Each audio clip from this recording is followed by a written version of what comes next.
Sir हमारी इस Thursday होगी केमिस्ट्री क्लास। हाँ होगी तुम्हारी क्लास थर्सडे।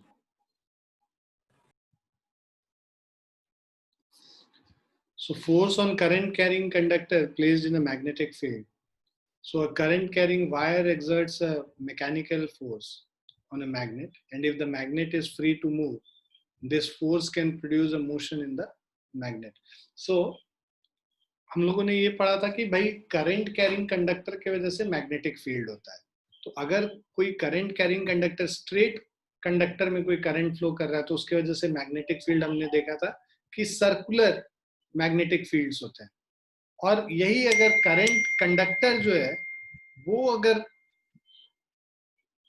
जो करंट जो है वो अगर सर्कुलर लूप में फ्लो कर रहा है तो उसके वजह से मैग्नेटिक फील्ड फिर passes through the center of that circular loop and that is in a straight line. तो ये हम लोगों ने पिछली क्लास में हमने किया था। तो बहुत सारे हमने एग्जांपल्स किए थे जहाँ पे एक सिंगल रिंग ऑफ वायर था तो उसमें क्या मैग्नेटिक फील्ड होता है। फिर हम लोगों ने देखा कि एक सोलेनॉइड होगा तब क्या होगा, सोलेनॉइड के अंदर अगर हम लोग कोर सॉफ्ट आयरन का लगा देते हैं तब क्या मैग्नेटिक फील्ड होगा।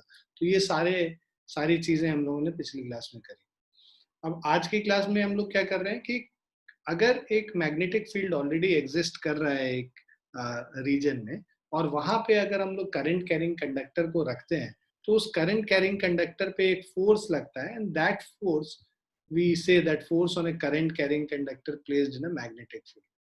So a current carrying wire exerts a mechanical force on a magnet, and if the magnet is free to move, this force can produce a motion in the magnet. Now, the reverse of this is also true, right? So a magnet exerts a mechanical force on a current carrying wire, and if the wire is free to move, this force can produce a motion in the wire. So Faraday discovered that when the current carrying conductor is placed in a magnetic field, a mechanical force is exerted on the conductor which can make the conductor move. So if you have a current carrying conductor, okay, in a magnetic field, so let's say current इधर जा रहा है और ये एक magnetic field B इस direction में है और करंट इस डायरेक्शन में जा रहा है तो इस पे एक फोर्स लगेगा, राइट? वो क्या डायरेक्शन वगैरह होगा वो अभी हम लोग देखेंगे. सो in any current carrying conductor which is placed in a magnetic field, there will always be a force acting.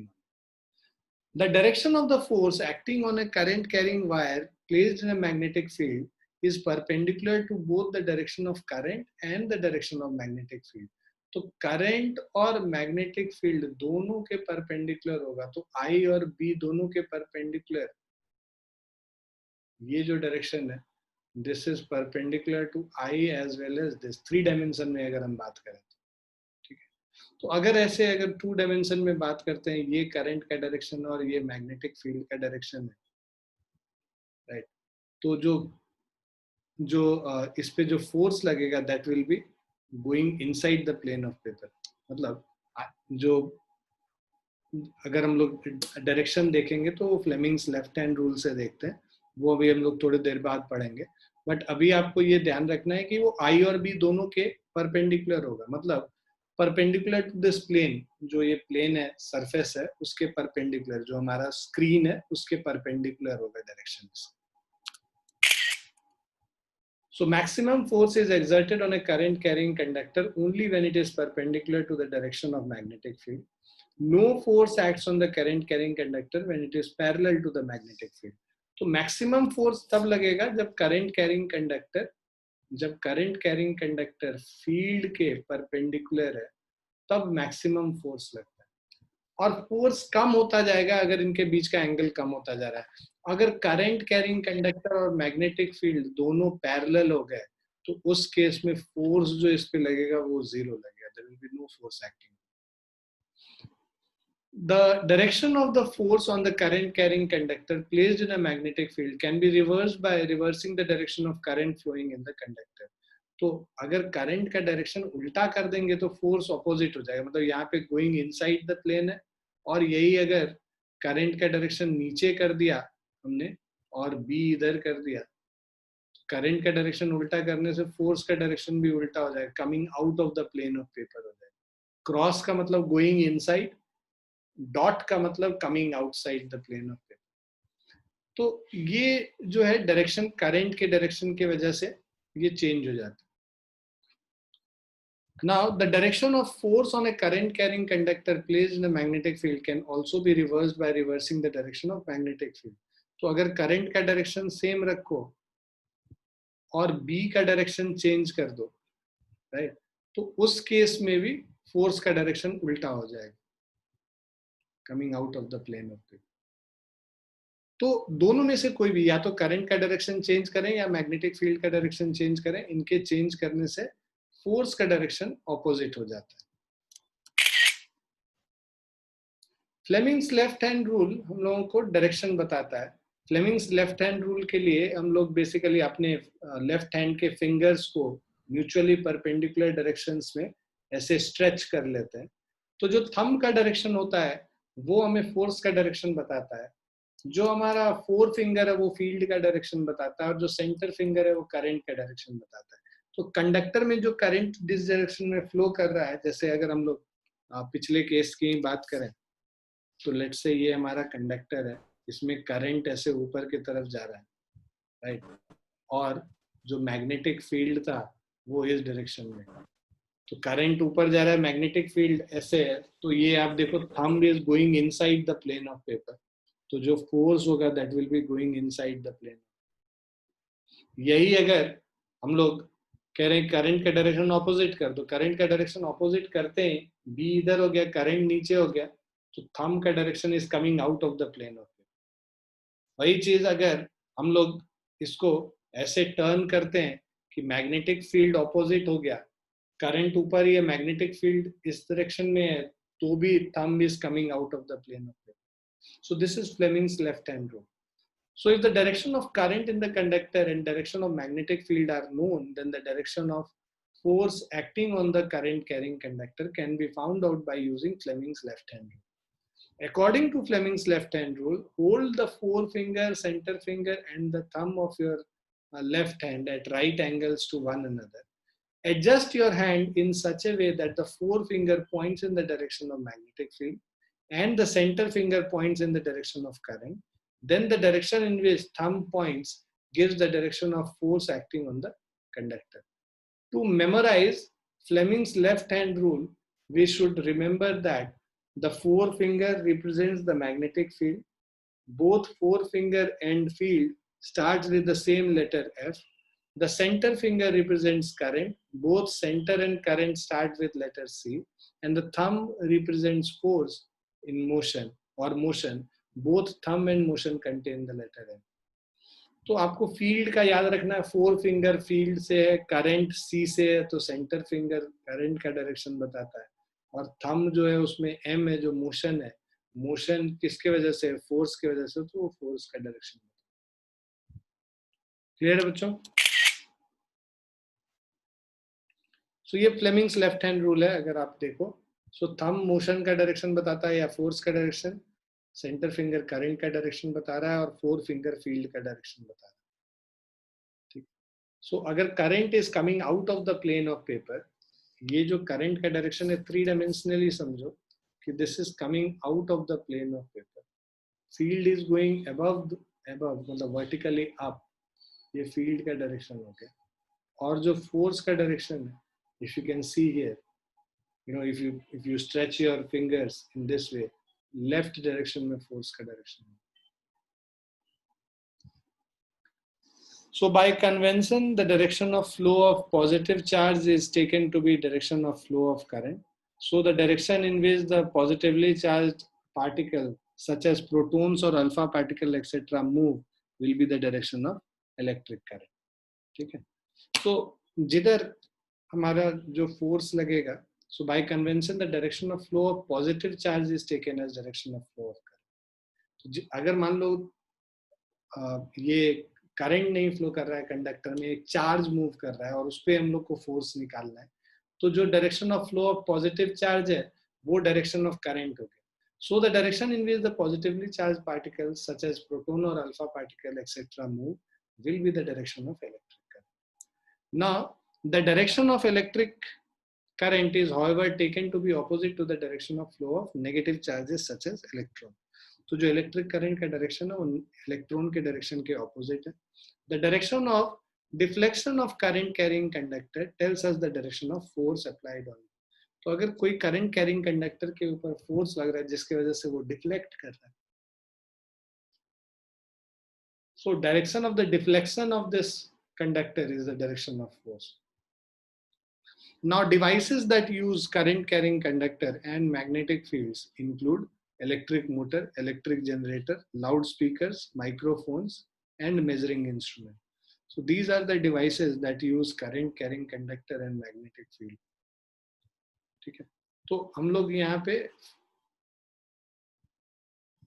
जितने भी ये फोर्स वाला जो अभी हम लोग पढ़ेंगे वो मोटर में ज्यादातर यूज होता है, ये जो कॉन्सेप्ट अभी हम लोगों ने पढ़ा है.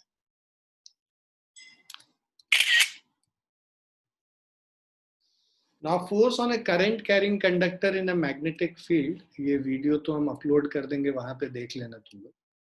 ठीक है, जो इसका एप्लीकेशन है वो इलेक्ट्रिक मोटर्स में. इलेक्ट्रिक मोटर सिलेबस में है, ये नहीं हटा है. जनरेटर वाला पार्ट हटा है, मोटर वाला पार्ट है.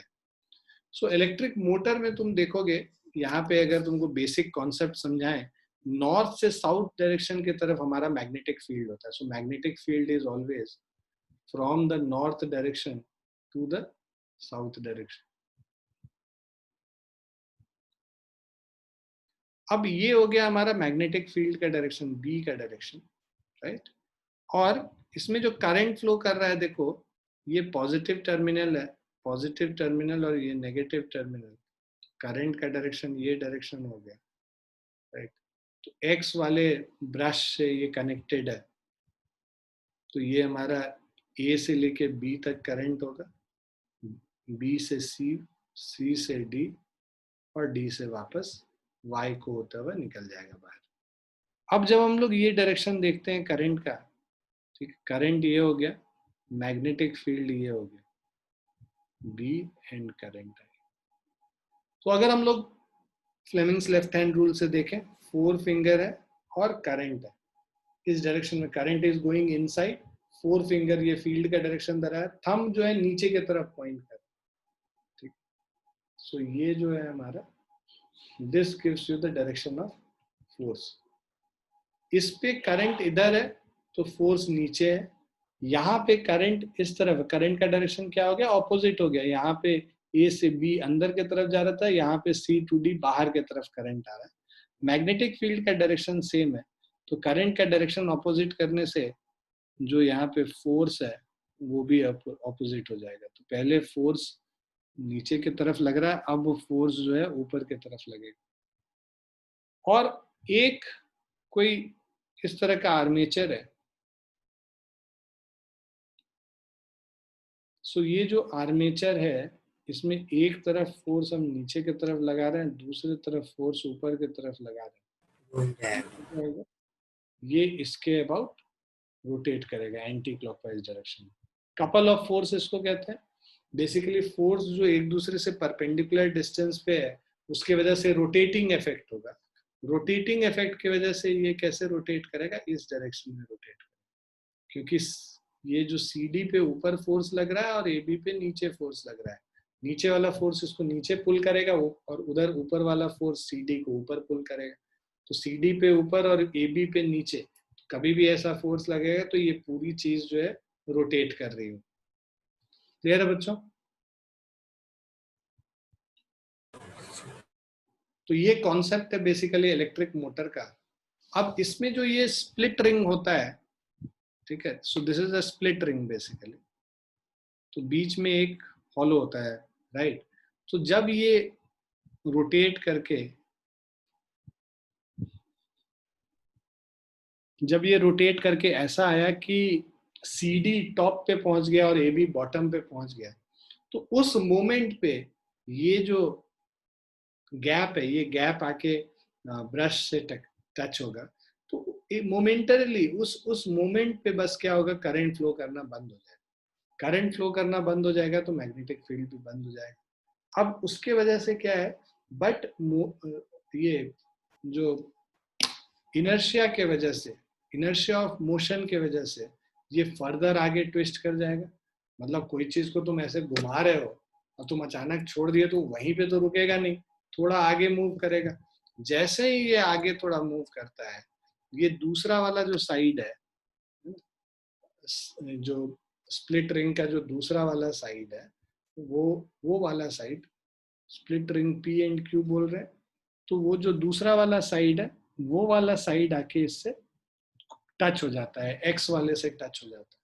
तो जैसे ही एक्स से टच में आएगा दूसरा साइड, अब करंट जो है सी टू डी ना फ्लो करके डी टू सी फ्लो करने लगे। सो इफ यू अंडरस्टैंड, ये हमारा मान लो आर्मेचर है। अब इस पे एक ऊपर की तरफ फोर्स लग रहा है, इस पे नीचे, तो ये ऐसे रोटेट होके यहाँ पे आया।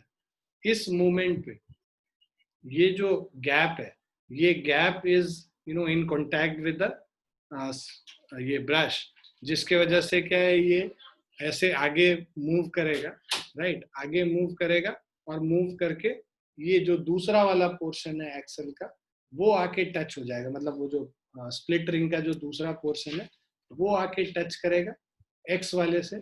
और उससे क्या है कि जो पहले जो फोर्स, अगर आप देखो सी टू डी जो करंट इसमें फ्लो कर रहा था, जैसे ही ये इससे टकराएगा एक्स वाले से, उसमें current D to C flow करने लगेगा। तो जब तक सी टू डी कर रहा था, इस पे फोर्स ऊपर की तरफ लग रहा था। जब D to C current flow करेगा तो इस पे फोर्स नीचे की तरफ लगने लगेगा।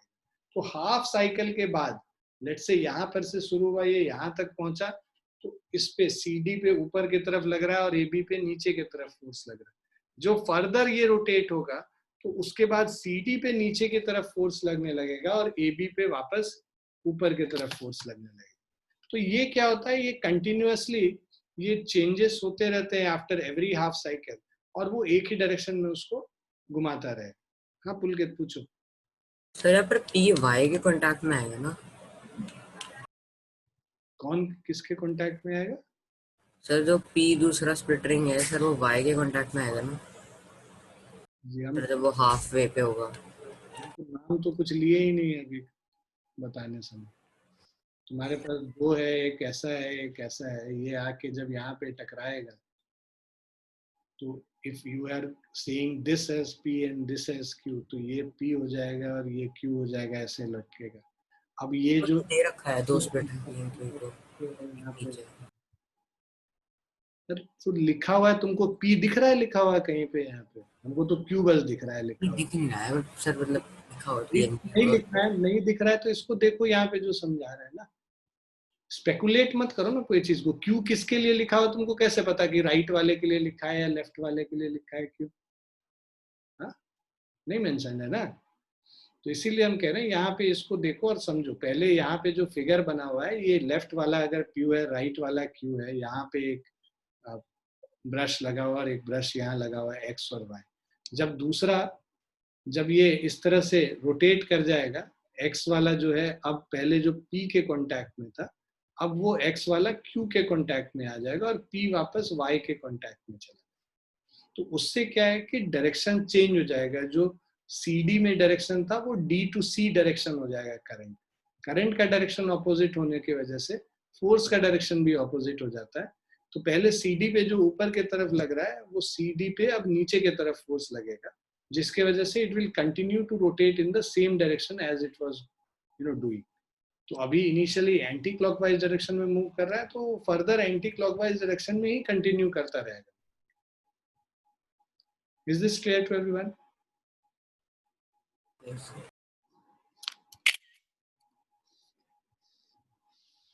So working principle, it is based on the fact that when a coil carries current, so when a coil carrying current is held in a magnetic field, it experiences a force which rotates the coil. So first one is armature, second one is, let's say, field magnet, third is split rings or commutator, and fourth is brushes. तो armature तो ये जो इस तरह से एक rectangle जैसा बना हुआ था, ये हमारा आर्मेचर हो गया बेसिकली। जो ए बी सी डी वाला जो वायर था, this is armature which rotates when it is inside a magnetic field. Field magnet तो जो मैग्नेटिक फील्ड को प्रोड्यूस करने के लिए जो मैग्नेट लगा हुआ है नॉर्थ और साउथ डायरेक्शन वाला, सो ये फील्ड मैग्नेट हो गया। So the magnetic field is supplied by the permanent magnet north south, जिसको field magnet कह रहे हैं. Split ring और commutator, these are two halves of the same ring.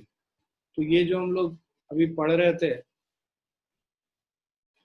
so basically two halves of the same ring. Ring में छोटे बीच में एक gap होता है, एक ring. So इसको हम लोग split ring कहते हैं और commutator. ठीक है. और ये क्या है कि आर्मेचर के साथ कनेक्टेड रहता है ना, आर्मेचर के साथ कनेक्टेड रहता है और आर्मेचर के साथ ही ये घूमता रहता है. ब्रशेस क्या है? These are the two flexible metal plates of carbon rods which are so fixed that they constantly touch the revolving ring. तो यहाँ पे जो ब्रशेस है ये बेसिकली इस तरह से लगा हुआ है कि ये अपने आप को फिक्स रखेगा, कांस्टेंट रखेगा. जो रोटेट करता है वो ये हमारा, ये स्प्लिट रिंग जो है वो रोटेट करेगा along with the armature. Brushes will be stationary at one point.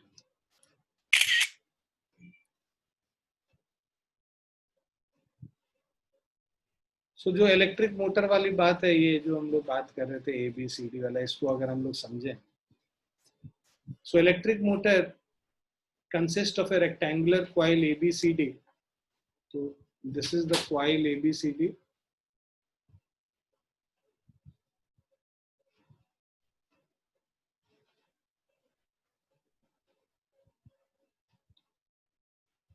So electric motor, as shown, consists of a rectangular coil ABCD of insulated copper wire. The coil is placed between the two poles of magnetic field such that the arm AB and CD are perpendicular to the direction of the magnetic field. So two poles के बीच में है, north और south के बीच में. Now the ends of the coil are connected to the two halves P and Q of the split ring. तो इसको हम लोगों ने दो हाफ में ऐसे कनेक्ट कर रखा है स्प्लिट रिंग.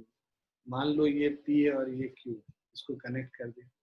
उसके बाद the inner side of these halves are insulated and attached to an axle. Inner side में एक एक्सेल साथ में लगा दिया जो कि इसके साथ में रोटेट करता है. अंदर एक एक्सेल टाइप का रहता है. Axle is a rod kind of thing which is being attached to the inner side of the split ring.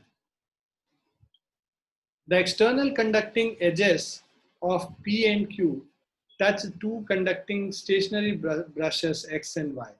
तो अगर हमारे पास ये P और Q था तो दो जो है ब्रशेस से कनेक्टेड है, conductors.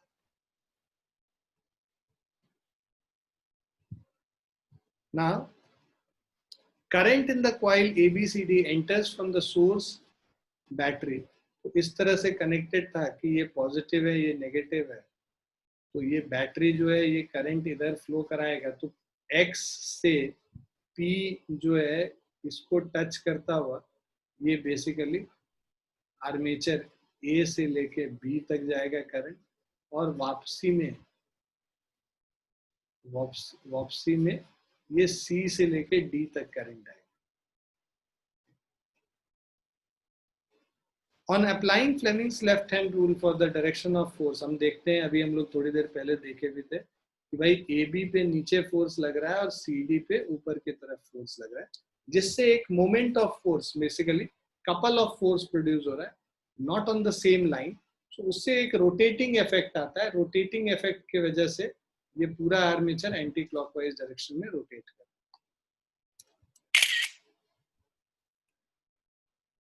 Now at half rotation Q makes contact with the brush X.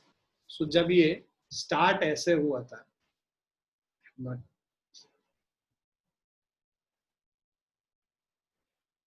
ये P यहाँ पे, Q यहाँ पे, start ऐसे हुआ था. P contact में आ गया ब्रश के,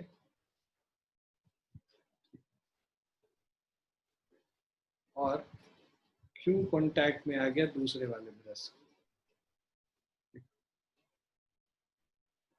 ये X है और ये Y है.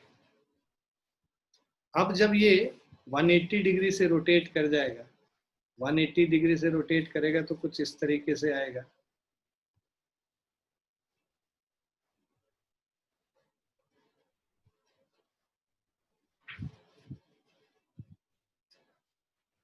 सो ये Q हो गया और ये P हो गया। तो बेसिकली ये X जो है, ये X जो है P के कॉन्टैक्ट को छोड़ने वाला है और Y जो है Q के कॉन्टैक्ट, ठीक है, को छोड़ने वाला है। तो बेसिकली ये अब Q आ जाएगा X के कॉन्टैक्ट में और P आ जाएगा Y के कॉन्टैक्ट। तो वही जो हम लोग बात कर रहे थे अभी थोड़ी देर पहले कि जब ये रोटेट करके ऐसे आएगा तो अब दूसरा वाला स्प्लिट रिंग आके टच हो जाएगा X के साथ।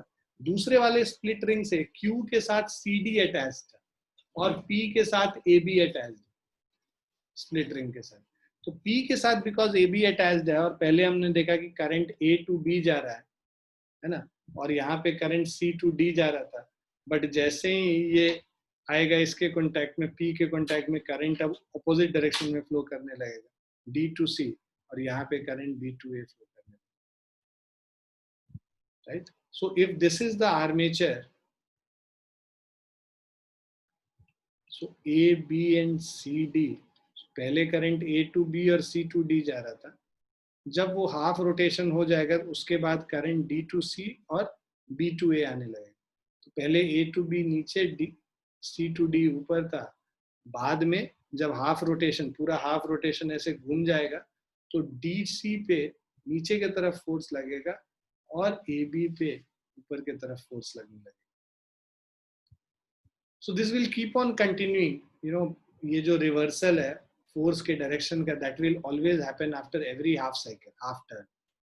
So the coil and the axle rotate half a turn more in the same direction. The reversing of the current is repeated at each half rotation, giving rise to a continuous rotation of the coil and to the axle. The commercial motors use the electromagnet in place of permanent magnet. तो जो यहाँ पे हम लोग permanent magnet use कर रहे हैं उसके जगह electromagnet use हुआ है. Large number of turns of the conducting wire in the current carrying coil. तो अब देखो करंट कैरिंग कॉइल में जितने ज्यादा टर्न्स होंगे, मतलब आर्मेचर में जितने ज्यादा नंबर ऑफ टर्न्स ऑफ ये जो वायर होगा उतना ज्यादा यहाँ पे फोर्स लगेगा. A soft iron core on which the coil is bound. तो ये सारी चीजें कमर्शियल मोटर्स में होती हैं. एक सॉफ्ट आयरन कोर होता है, लार्ज नंबर ऑफ टर्न्स होता है और इलेक्ट्रोमैग्नेट यूज करते हैं instead of permanent. The coil is wound on a soft iron core. The soft iron core becomes magnetized and increases the strength of the magnetic field.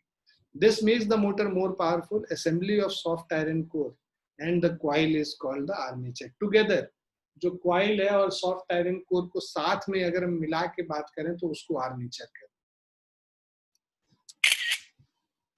Clear है बच्चों?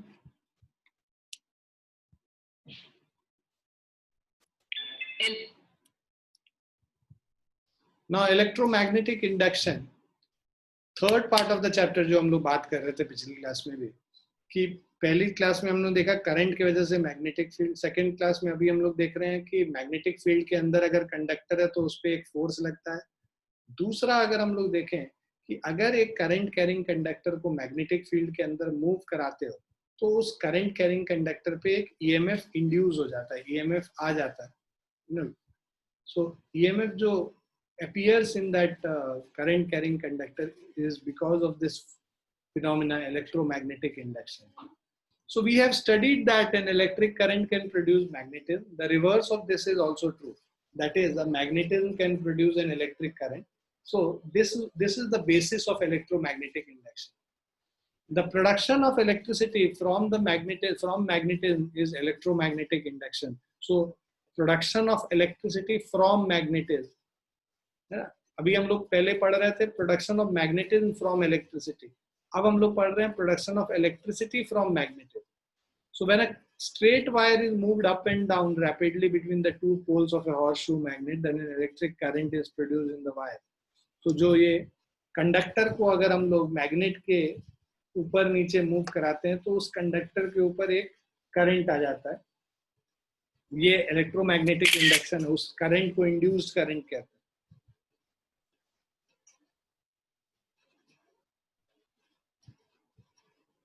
Now, if a bar magnet is moved in and out of a coil of wire, even then an electric current is produced in the coil.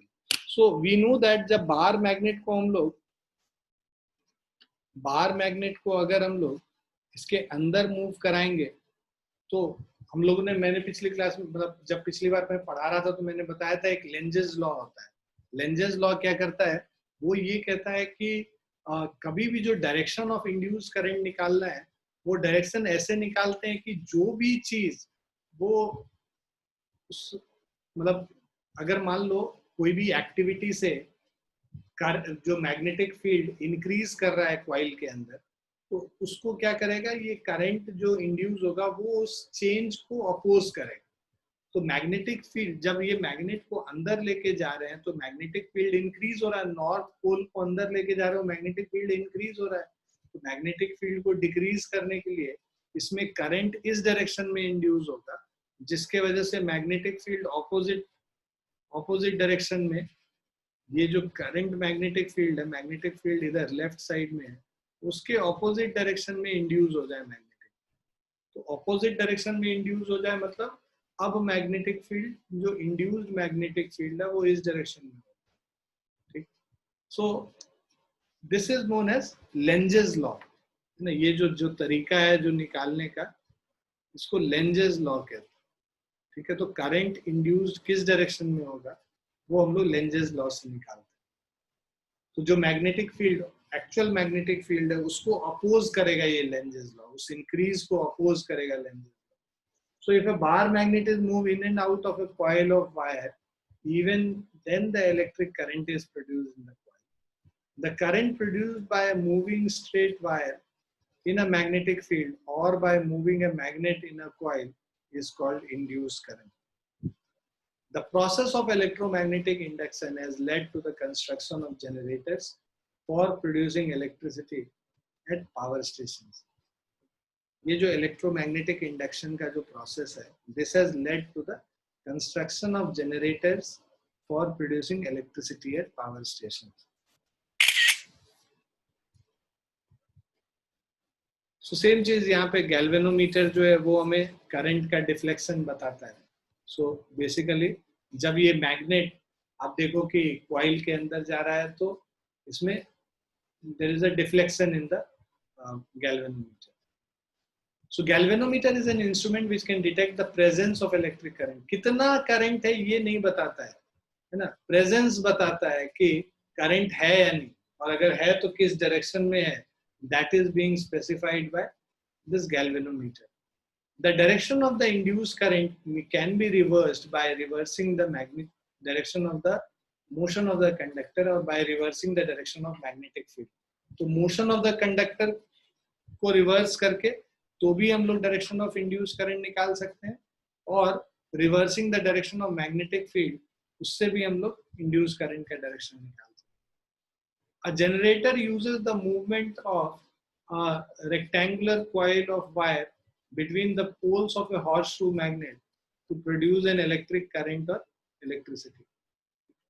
तो हम लोग generator देख रहे हैं, तो generator uses the movement of a rectangular coil of wire between poles of a horseshoe magnet to produce an electric current. तो अभी हम लोग देखेंगे जनरेटर, तो खैर जनरेटर हम लोग को पढ़ना नहीं है, बट हाँ पुलकित पूछ. सर ये जो GIF है सर, इसमें जैसे जब वो अंदर जा रहा है तो वो 0 से राइट में जा रहा है, और जब वो बाहर आ रहा है तो वो लेफ्ट में जा रहा है, तो जो लेफ्ट में जा रहा है वो इंड्यूस करंट है. हाँ, दोनों जो है, दोनों समय इंड्यूस करंट होगा. जब वो अंदर जा रहा है तो भी इंड्यूस होगा करंट, और जब बाहर आ रहा है तो भी इंड्यूस होगा करंट. वो डायरेक्शन को बता रहा है कि अगर अंदर जाने समय राइट साइड में करंट इंड्यूस हो रहा है, तो बाहर आने समय लेफ्ट साइड में current induce.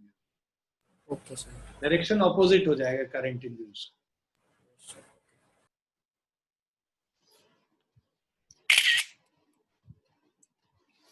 So production of electric current by moving a magnet inside the fixed coil of wire is also a case of electromagnetic induction. Right? So basically, अगर हम लोग मैग्नेट को मूव करते हैं तो भी एक इलेक्ट्रोमैग्नेटिक इंडक्शन का ये एक एग्जांपल है. The condition necessary for production of electric current by electromagnetic induction is that there must be a relative motion between the coil of a wire and the magnet. तो या तो magnet move करे या coil खुद move कर ले. दोनों में से एक कोई भी मूवमेंट होगा जिसके वजह से there will be a relative motion between the coil and the magnet, तो उस केस में एक इंड्यूस्ड ईएमएफ जनरेट होगा ऑलवेज। तो either of it can move, या तो मैग्नेट इसके पास आए या कॉइल इसके पास आ जाए, या मैग्नेट दूर जाए कॉइल इससे दूर चला जाए, कोई भी एक मूवमेंट होगा जिसकी वजह से इन दोनों के बीच में there is a movement, relative motion, then there will be a magnetic field, electromagnetic induction. अब Faraday and Henry, these are the two scientists, physicists basically, who observed everything about this electromagnetic induction, and they formulated certain laws. So these are the observations of Faraday and Henry. So first observation is a current is induced in a coil when it is moved relative to a fixed magnet. तो जब भी एक coil को हम magnet के relative move कराते हैं, so there is a current which is induced in that coil. A current is also induced in a fixed coil when a magnet is moved relative to the fixed coil. So जब एक coil को हम लोग, ठीक है, जब हम लोग कॉइल को एक फिक्स्ड मैग्नेट अगर फिक्स्ड है, कॉइल को मूव करेंगे तो उस पर इंड्यूस करंट होगा। अगर एक कॉइल फिक्स्ड है, मैग्नेट को मूव करते हैं तो भी करंट जो होगा वहां पे इंड्यूस करंट आएगा। Third is no current is induce in a coil when the coil and magnet both are stationary relative to each other. तो अगर दोनों स्टेशनरी है, कॉइल और मैग्नेट दोनों स्टेशनरी है, तो no current is induce in the coil. Fourth is when the direction of motion of coil is reversed, the direction of current induced in the coil also gets reversed. So अगर direction of motion of coil, जैसे अभी हम बात कर रहे थे कि magnet अगर अंदर जा रहा था तो एक डायरेक्शन में हो रहा था करंट इंड्यूस, मैग्नेट बाहर आ रहा था तो करंट इंड्यूस का डायरेक्शन चेंज हो जा रहा था। तो जब भी मोशन का डायरेक्शन हम लोग चेंज करेंगे, करंट इंड्यूस का डायरेक्शन चेंज हो जाएगा। Fifth one is the magnitude of current induced in a coil can be increased by winding the coil on a, अच्छा, जो इंड्यूस्ड करंट है उसका वैल्यू कैसे इंक्रीज कर सकते हैं, वो किन फैक्टर्स पे डिपेंड करता है। पहला है winding the coil on a soft iron core. अगर आयरन कोर रखेंगे तो कॉइल जो सॉफ्ट आयरन कोर अगर रखेंगे उस पे हम लोग कॉइल को वाइंड करेंगे, तो जो इंड्यूस्ड ईएमएफ होगा that will be, induced current जो होगा that will be higher. Second, increasing the number of turns in the coil, तो नंबर ऑफ टर्न्स इंक्रीज करेंगे। तो तीसरा, increasing the strength of magnet का स्ट्रेंथ को इंक्रीज कर देंगे तो भी करंट इंड्यूस इंक्रीज कर जाएगा। Increasing the speed of rotation of coil, तो स्पीड ऑफ रोटेशन को इंक्रीज कर देंगे तो भी करंट इंड्यूस इंक्रीज हो जाएगा। तो ये सारे फैक्टर्स हैं जिसपे magnitude of current induce depend करता है। So Fleming's right hand rule and the direction of induced current, तो induced current का डायरेक्शन दो तरीके से मैंने बोला था, एक Fleming's right hand rule से और दूसरा Lenz law से। तो Fleming's right hand rule से, तो जब मोशनल ईएमएफ होता है तब हम लोग Fleming's right hand rule use करते हैं।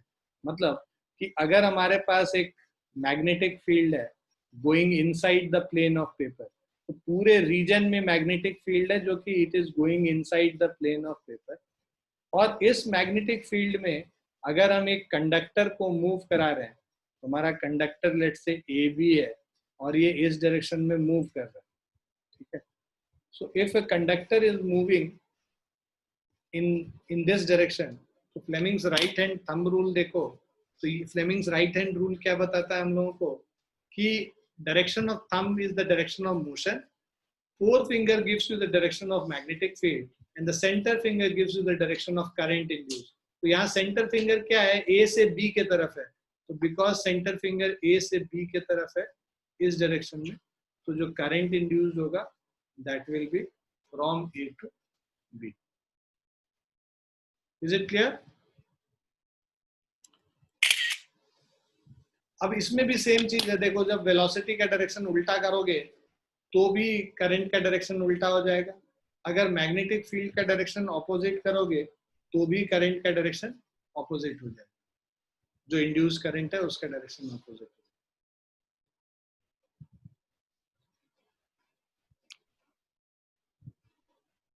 सो ये मैं बता रहा था कि जैसे जब इसको मूव कराते हैं मैग्नेटिक फील्ड के अंदर, किसी लूप को मूव करा रहे हैं तो उसमें करंट इंड्यूस होता है, और जब ये राइट के तरफ जा रहा है, देखो वेलोसिटी इसका इस तरफ है, तो ये वाला जो कंडक्टर है, ये कंडक्टर मूव कर रहा है इस डायरेक्शन में, ठीक है, और इसका जो करंट है, करंट ये ऊपर के तरफ है, तो इसमें सॉरी जो मूव इधर कराएंगे magnetic field going inside the plane of paper, तो करंट जो इंड्यूस होगा that will be in the direction upward, जो अभी हम लोग देख भी रहे थे इस फ्लेमिंग्स राइट हैंड रूल्स। अब दूसरा जो हम लोग डायरेक्शन निकालते थे, मैंने बताया था तुम लोग को, लेंजेस लॉ से हम लोग डायरेक्शन निकालते हैं, राइट। सो लेंजेस लॉ क्या कहता है, जब मैंने शुरू किया था तो भी बताया था, लेंजेस लॉ ये बोलता है कि जिस भी कारण से जो मैग्नेटिक फील्ड किसी पोर्शन, किसी कॉइल के थ्रू इंक्रीज करता है, तो वो उसको जो इंड्यूस करंट है वो उस इंक्रीज को अपोज करेगा। मतलब अगर हम यहाँ पे मैग्नेट को इसके पास लाएंगे, तो magnetic field lines which is passing through this whole coil, magnetic field lines which are passing through this coil, right, that magnetic field lines is going to, so magnetic field lines is direction mein going inside the plane, so those magnetic fields will need to be opposed by the induced current, तो जो induced current का direction होगा, right, तो अब जब पास ला रहे हैं तो मैग्नेटिक फील्ड इंक्रीज हो रहा है, तो करंट इसमें ऐसे आएगा कि मैग्नेटिक फील्ड जो है इसमें डिक्रीज हो बेसिकली, ठीक है। सो अगर जब हम इसको पास लाते हैं तो करंट जो इंड्यूस होगा वो ऐसे इंड्यूस होगा कि इसमें ये डायरेक्शन आ जाएगा, मतलब इन this direction, anti clockwise direction, और जब इसको दूर लेके जाएंगे तब जो करंट उसमें आएगा that will be in clockwise direction, ठीक है। Is it clear?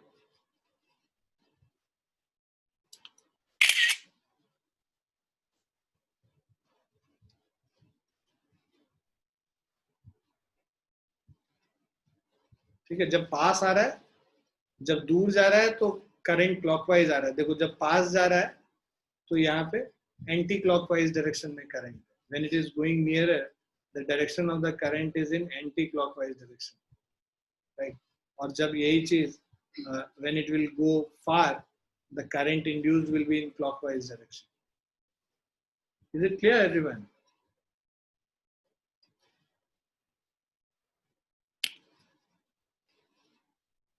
चैप्टर में इतना ही करना है, आप लोग को किसी को कोई डाउट है तो पूछ सकते हैं मेरे से। मैग्नेटिज्म वाले में किसी को कोई डाउट है?